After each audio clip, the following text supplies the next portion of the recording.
হাসপাতালের বিছানায় অঝরে কাঁদছেন পাইলট তৌকিরের স্ত্রী নিঝুম। যেন কোনোভাবেই মানতে পারছেন না তাকে একা রেখে তার স্বামী পৃথিবী ছেড়ে চলে গেছে। কাঁদতে কাঁদতে বারবার অজ্ঞান হয়ে পড়ছেন নিঝুম। দুর্ঘটনার দিন সকালবেলা স্ত্রীর সাথে ফোনে শেষবারের মতো কথা হয় তার। তৌকিরের ফোন দিয়ে স্ত্রীকে বলেছিল বিকেলে বাসায় ফিরে দিয়াবাড়ি ঘুরতে যাবে, কিন্তু সেই ঘোরা আর হলো না তাদের।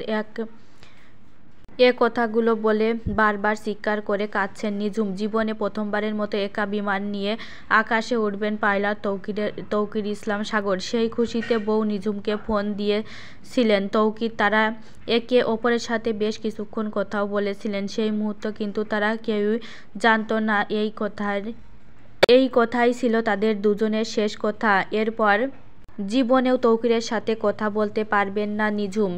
তা স্বপ্নেও ভাবিনি। নিঝুম বলেন, আমাদের মধ্যে চেনা জানা সম্পর্ক খুব অল্প দিনের। তাছাড়া ওর সাথে সংসার করেছিলাম মাত্র 6 মাস হবে।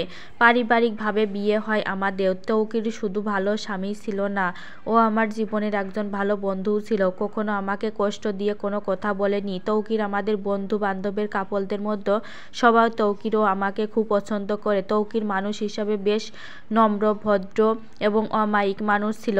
ও আমাকে এত তাড়াতাড়ি ছেড়ে গেল, আমি এখন কি করব? স্ত্রী নিঝুমকে শেষবারের মতো তৌকির জানান ট্রেনিং শেষে জলদি বাড়ি ফিরে আসবেন। বিকেলে দিয়াবাড়ি ঘুরতে যাবে নিঝুমকে নিয়ে। নিজের গর্বিত স্বামীকে প্রথমবারের মতো একা বিমান চালাতে দেখে সেদিন গর্বে ও আনন্দে বুক ভরে যায় নিঝুমের। পরিবারের সবাই দোয়া করতে থাকে ছেলে যেন সফলভাবে ট্রেনিংয়ে উত্তীর্ণ হয়ে বিমান নিয়ে আকাশ থেকে মাটিতে ফিরে আসে। কিন্তু ভাগ্যের কি নির্মম পরিহাস!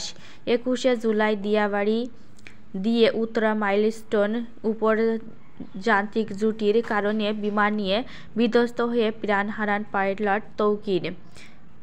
নিঝুম যেন কোনোভাবেই মানতে পারছে না তার স্বামী এভাবে তাকে ছেড়ে একা করে চলে যাবে। পাইলট কোনোভাবেই জানত না যে সে আকাশে খুব আনন্দের সঙ্গে সে উড়তে শুরু করেছিল। কে জানত এই উড়াই তার জীবনের শেষ উড়া হয়ে যাবে।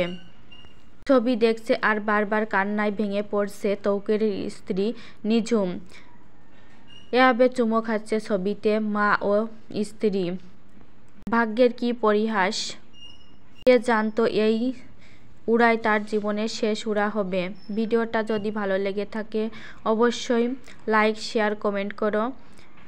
কেমন লাগলো অবশ্যই জানাবে।